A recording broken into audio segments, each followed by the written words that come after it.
Hello, and thank you for joining us, and welcome to your weekly town hall. I'm Noah, your host for this week, and I'm filling in for Brian. And with me is our Director of Housing, Michelle. Hi. Hi, Michelle. Hi, Noah. I'd like to welcome all new clients to Midwest this week. If you've never seen one of these town hall videos, their purpose is to communicate any changes, reiterate rules, and make announcements. If you're new to Midwest, there's a weekly lunch and learn session every Tuesday and Thursday at 12:15 in the New Perspectives room. This is an interactive group that will go over the rules and expectations of Midwest, answer any questions, and give you the ins and outs of what you can expect to experience in your daily treatment. We're excited to see you there. Now I'd like to turn it over to Michelle for some Kish announcements. All right. Thanks, Noah. Hi, everybody. I'm Michelle. I'm the Director of Housing at Kish. I just really wanted to reinforce our medication policy this week. So that's all I'm going to really talk about in these announcements today. So I want to make sure that everyone is fully aware that when you come into Kish Housing and you're at the PHP level of care, your medications are all held in the office. So that includes any prescription medication, any supplements you may take, and any over-the-counter medications that you may have. You have them in a med bag locked in the office, and there are med times, and during those med times is when you will take those medications. Any prescriptions that you get, like because you go to the hospital or urgent care or you get from an outside provider, must be reported directly to the office.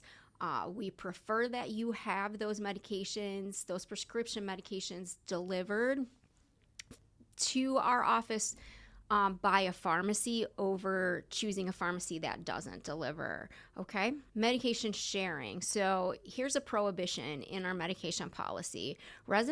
All residents are strictly prohibited from sharing or distributing their medications, whether those are over-the-counter, prescriptions, or supplements, with one another. Medications that you take are specifically for you, and sharing or distributing any medications or supplements without proper authorization is a violation of the policy. So keep that in mind. You can't sell them, you can't share them, you can't distribute them to one another.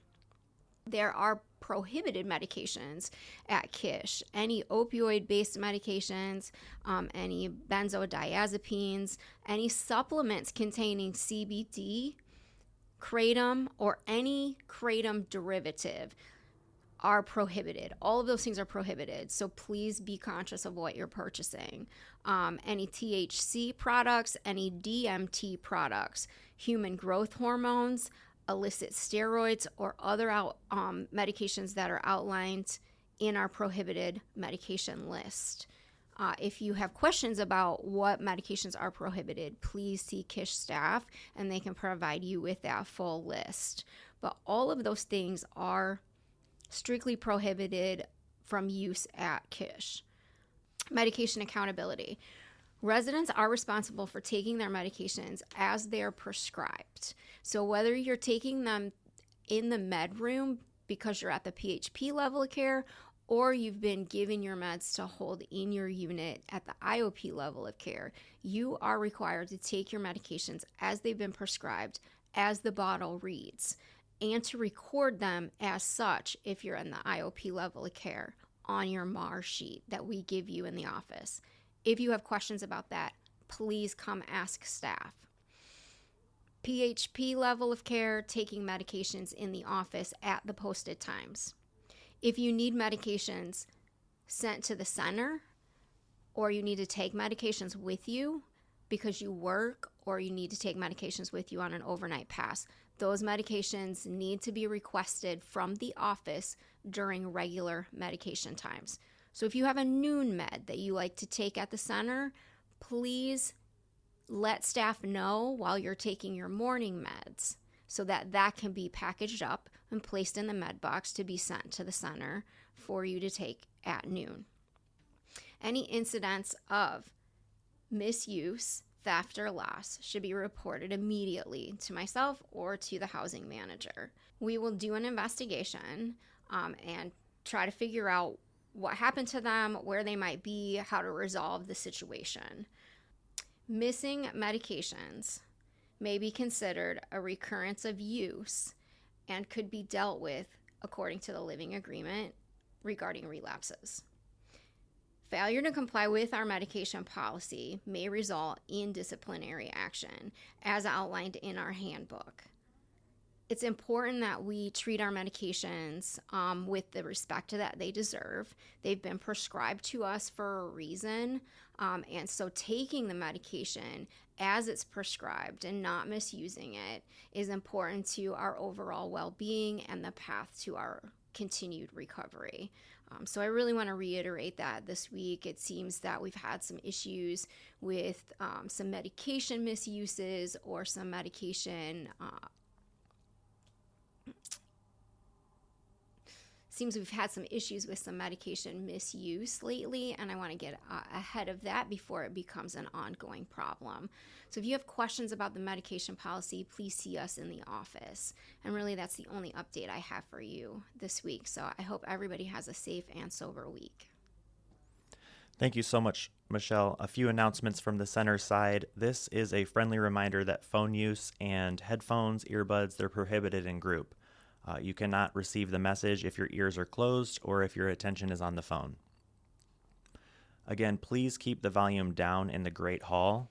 It poses a safety concern. It prevents announcements over the intercom, and staff are trying to do their jobs in those offices during lunchtime, so please show some respect. Loud music and excessive noise will not be allowed. Kitchen workers. Kitchen workers must be an IOP 5 AM to work the kitchen. Working in the kitchen is not an acceptable excuse to be late for group. Tardiness has become a problem and it will not be tolerated. Please be on time to all groups and appointments. Now for some shout outs. Every week we like to recognize individuals' successes. Bama and Tish, we want to recognize your hard work and congratulate you on getting jobs. That's awesome. Keep it up. Brian R. Krista and your New Perspectives group facilitators want to recognize your progress.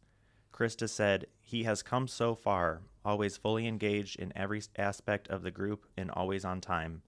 Keep up the great work, Brian. Every week, we like to leave you with a little bit of motivation and inspiration. So the story this week is titled The Sidewalk. Chapter 1. I walk down the street. There is a deep hole in the sidewalk. I fall in. I am lost. I am hopeless. It isn't my fault. It takes forever to find a way out. Chapter 2. I walk down the same street. There is a deep hole in the sidewalk. I pretend I don't see it. I fall in again. I can't believe I'm in the same place, but it isn't my fault. It still takes a long time to get out. Chapter 3. I walk down the same street. There is a deep hole in the sidewalk. I see it is there. I fall in. It's a habit. My eyes are open. I know where I am. It is my fault. I get out immediately. Chapter 4. I walk down the same street. There is a deep hole in the sidewalk. I walk around it. Chapter 5. I walk down another street. The moral of the story is this. Recovery isn't about being perfect. It's about becoming aware.